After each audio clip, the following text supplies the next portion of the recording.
President Clinton today welcomed Indian Prime Minister Atal Bihari Vajpayee to the White House.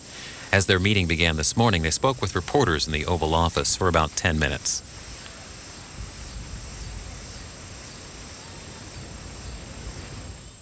Well, is everyone in? Yes, sir.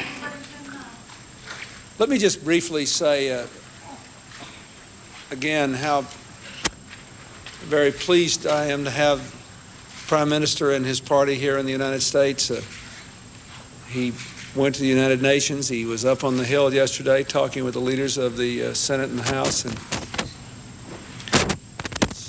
it's great to have him here in the White House. I think we have worked hard together to move our relationship from one of too little contact and too much suspicion to one of genuine efforts to build a long-term partnership that is in the interest of the people of India and the people of the United States. And I'm encouraged and I'm very appreciative of Prime Minister Vajpayee's efforts to lead this transformation. And so I want to welcome you again and thank you for that, sir. Thank you very much, Mr. President. I am grateful to you for your kind words and warm hospitality. The parade was really very impressive.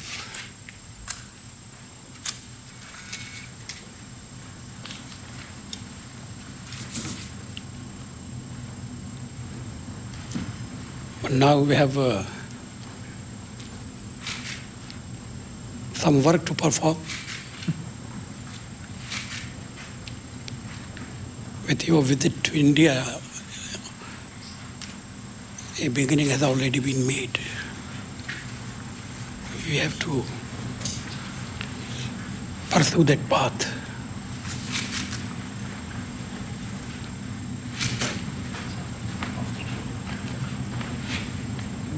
Administrations have been working on different issues. And I understand that some agreements have already been arrived at.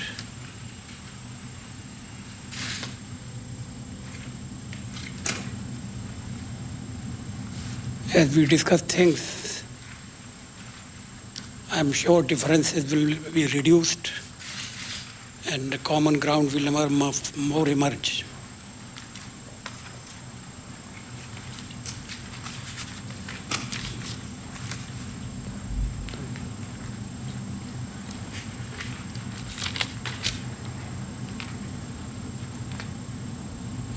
The Millennium Summit was a wonderful idea.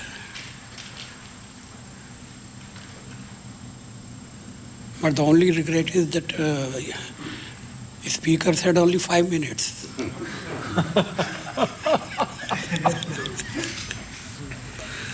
Although if they had longer, we would still be up there. We wouldn't be down here talking.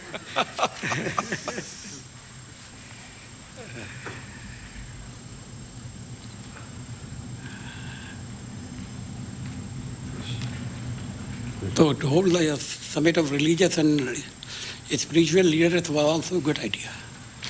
Let them come together and discuss things and find out that there are more things in common than their rituals.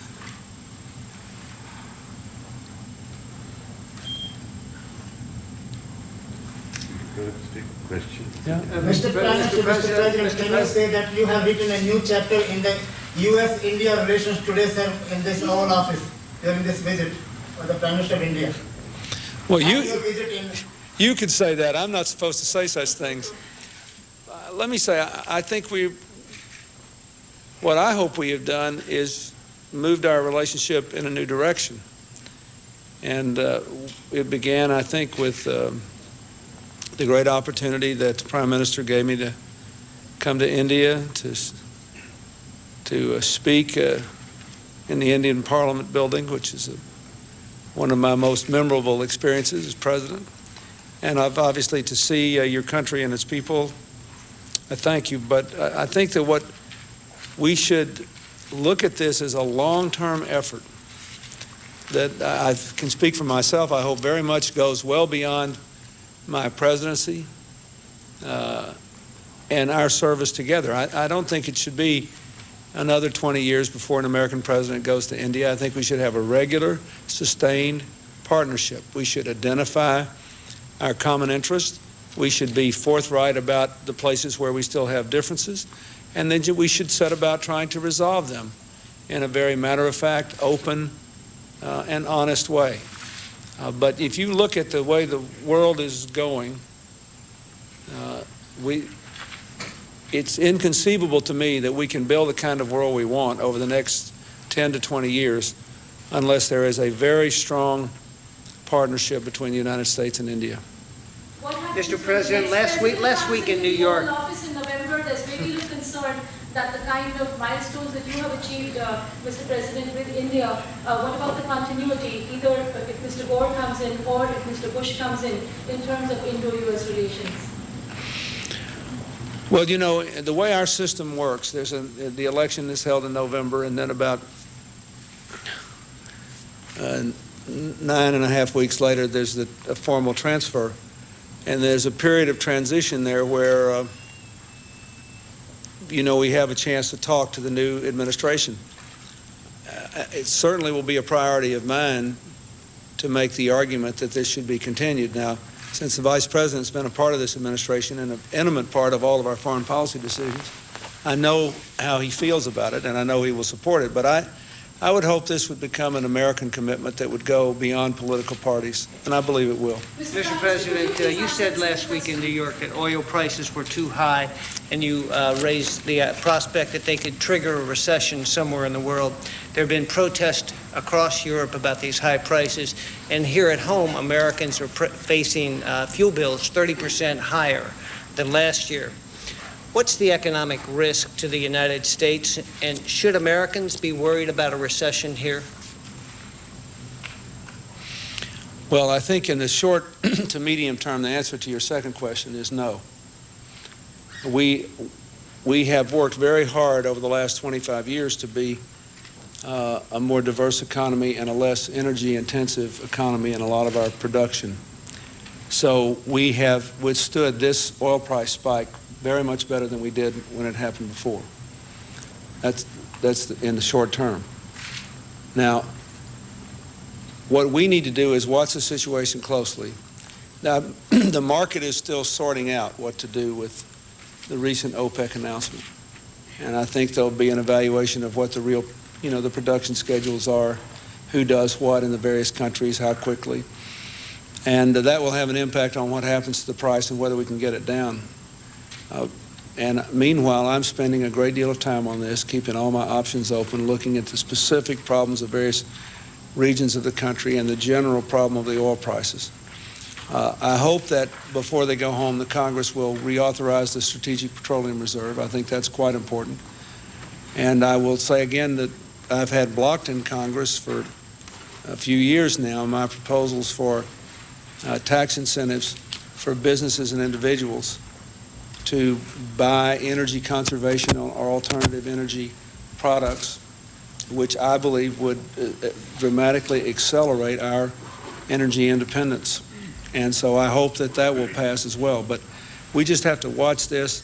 The OPEC announcement and the actions that have been taken since then are not enough, I think, for the market to fully sort out what it's going to do. But I assure you I'm spending a lot of time on it, and I will do everything I can to minimize the impact of any adverse impact on the American people. Thank you. Thank you very much for If you always use the facts about whether Wendell should be in jail, why didn't you share those with us until yesterday? And what do you say to Asian Americans who are concerned that his ethnicity may have played some role in the fact he was detained? First of all, I don't believe that. I don't think there's any evidence of that. Let's look at the facts here. He has admitted to a very serious national security violation. And the most important thing now is that he keep his commitment to the government, to work hard, to figure out what happened to those tapes, what was on the tapes, to reconstitute all the information. That's very important. In America, we have a pretty high standard, and we should under our Constitution, against pretrial detention. You have to meet a pretty high bar. I had no reason to believe that that bar had not been met. I think the fact that that in such a short time frame, there was an argument that he needed to stay in jail without bail, and then all of a sudden there was a plea agreement, which was inconsistent with the claims that being made, I thought. That raises a question not just for Chinese Americans, but for all Americans, about whether we have been as careful as we ought to be about pretrial detention. And that's something that, you know, in a government like ours that was basically forged out of the concern for abuse of executive authority, we sometimes make mistakes, but we normally make mistakes the other way, where we're bending over backwards. So that was my narrow question. Our staff has talked to the Justice Department about it. I'm sure I'll have a chance to talk to the Attorney General. It would have been completely inappropriate for me to intervene, and I don't believe she intervened. This was handled in the appropriate, normal way. But I want you to understand, there was a serious violation here. He has acknowledged that. We have to get to the bottom of what was on all the tapes. But the narrow thing that I want to illustrate here is that when the United States, whenever we hold anybody in prison who can't get bail or who's interned for a long period of time before being charged and convicted and sentenced, we need to hit a very high threshold. That is the specific thing I wanted to focus on. And I think that there ought to be an analysis of whether or not that threshold was crossed in light of the plea bargain. But the American people shouldn't be confused here. That was a very serious offense, and we've got to try to reconstitute what was on the tapes. That's the number one thing we have to do for the national security now. Mr. President, Thank you very much. I think my answer, specific answer to your question is you should wait, and we should all wait and see. Everybody's working hard. No big breakthroughs. No reason for hope. No reason for despair. They're after it. They know they're on a short time frame, and they're working it. But I have nothing to report, and I'm staying up with it when we're working on it. But you should be encouraged only by the fact that they are working. But there are no breakthroughs, no reason for hope, no reason for despair. Okay, thank you. Thank you. Thank you. Mr. President, I have a question on Kashmir. You Sir, called for please, restricting.